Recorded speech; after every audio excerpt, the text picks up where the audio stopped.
Welcome to KiniNews. I am Sin Hao. Several PKR sources have claimed that Azmin Ali met two representatives from PKR recently. This came amid speculation about his future in Bersatu. Bersatu Supreme Council member Azmin Ali is said to have met with two representatives from PKR on Wednesday. This was according to top PKR officials who spoke to Malaysiakini on the condition of anonymity. The claims came amid speculation about Azmin's future in Bersatu. According to the sources, the meeting, which lasted for about an hour, took place on Wednesday at the Sheraton Hotel in Petaling Jaya. Sources indicated that he was trying to buy some sort of insurance for his political survival. They added that PKR President Anwar Ibrahim was aware of the meeting. Asked if Anwar was considering taking back Azmin into PKR or at least cooperating with the latter, sources said it was uncertain for now. Malaysiakini reached out to Azmin's and Anwar's office for comment yesterday night. At the time of writing, there was no direct response. However, earlier today, Azmin had issued a statement thanking Bersatu President Muhyiddin Yassin for having faith in him and reaffirmed his commitment to the party. There has been no response from Azmin on the matter yet. However, he issued a statement this morning reaffirming his commitment to Bersatu. Bersatu Supreme Council member Azmin Ali has responded to rumours that he would be quitting the party he embraced 2 years ago. In a statement today, Azmin reiterated his commitment to the party, saying that Bersatu's ideals and principles are part of his identity. He added that he would continue to work with all Bersatu members for a clean and transparent government that has integrity and is committed to good governance. Azmin, who is a senior minister in charge of international trade and industry, also thanked Muhyiddin for the latest confidence and trust. His statement came after Bersatu President Muhyiddin Yassin publicly dismissed suggestions that Azmin and Batu Pahat MP Rashid Hasnon were planning to quit the party. Azmin began his political career in UMNO before joining Parti Keadilan Nasional in 1998. He quit PKR in February 2020 along with 9 other MPs to join Bersatu. Last month, Ampang MP Zuraida Kamarudin, who was one of the MPs, had quit Bersatu to join Parti Bangsa Malaysia. This gave rise to speculation that other MPs from the group would quit too. The Malaysian Bar has announced that they are gathering evidence for a legal challenge. This is after police blocked hundreds of lawyers at Padang Merbok from proceeding with a planned walk for justice to Parliament. We will gather all the facts and evidence by way of photographs, videos, speaking to people who were there, and then we'll probably approach legal counsel and advice as to where we can go from here. But we will not sit down quietly, not for what they did today. This was the response from Bar Council President Karen Chia when asked about the next course of action after police blocked lawyers from marching to Parliament in their walk for judicial independence. Chia said that they would definitely be taking the matter to court. She stressed that the police had failed in their statutory duties to facilitate the march, as well as possibly committing an unconstitutional act by restricting their rights to freedom of assembly.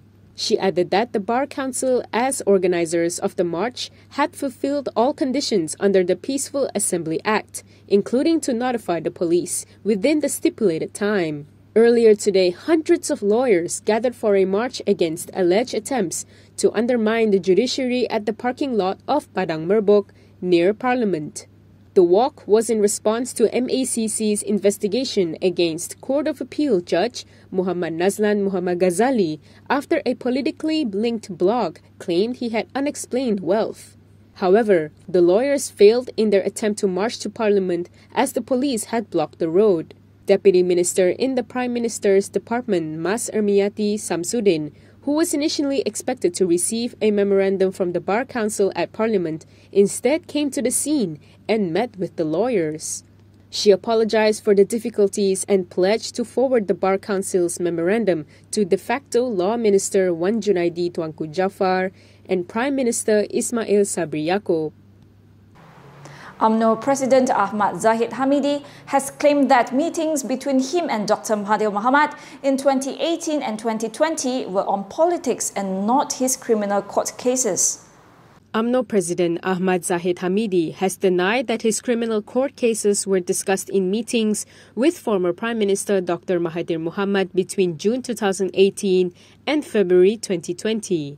This was in response to Mahathir's statement of defense against the defamation suit filed by Zahid in April. Zahid had filed the suit over remarks Mahathir made at a press conference a month earlier. On May 17, in a statement of defense against the lawsuit, Mahathir claimed that there were 5 meetings between the two, which took place on June 7, 2018, September 13, 2018, and once a day from February 23rd to 25th in 2020. Mahathir had claimed that Zahid had expressed concern over his court cases during those meetings. However, according to Zahid, the 2018 meetings involved Mahathir, who was Prime Minister then, pleading for him to dissolve UMNO and bring its members into Bersatu. He claimed that another meeting in the same year involved discussion on the feasibility of cooperation between UMNO and Bersatu. Zahid also pointed out that it would not be possible for him to raise the issue of his criminal cases, as he had yet to be charged in court then for any alleged offence or even call for any investigation. In a filing at the Kuala Lumpur High Court on May 31st, Zahid also claimed that Mahathir initiated 2 of the meetings in 2020 and that other leaders were present. He claimed that the 3 meetings in February were not about criminal court cases against him, but as part of efforts to resolve the political impasse in the country then. Zahid is seeking general damages, aggravated and exemplary damages, as well as an interim injunction order to prevent Mahathir from repeating the alleged defamatory statements.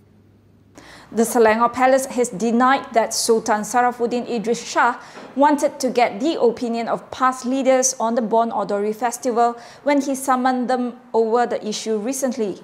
The Selangor Palace said the Selangor ruler Sultan Sarafuddin Idris Shah did not seek past's opinion on the Bon Odori festival when he summoned the past leaders for an audience. In a statement today, the palace said the monarch only stated his views regarding the festival during the meeting. The Sultan's private secretary Muhammad Munir Bani said that His Majesty stated his stance not to block the Bon Odori cultural festival that will be held in Selangor, as His Majesty is of the view that it is a cultural festival. He added that the Sultan also does not bar any Muslims from attending the event until a thorough study is done on whether there are elements of religion or culture to avoid confusing the public, especially Muslims. The statement was in response to reports on Wednesday, which cited Selangor Secretary Roslan Shahir Muhammad Shahir as saying that His Majesty wanted to know the party's position on Bon Odori.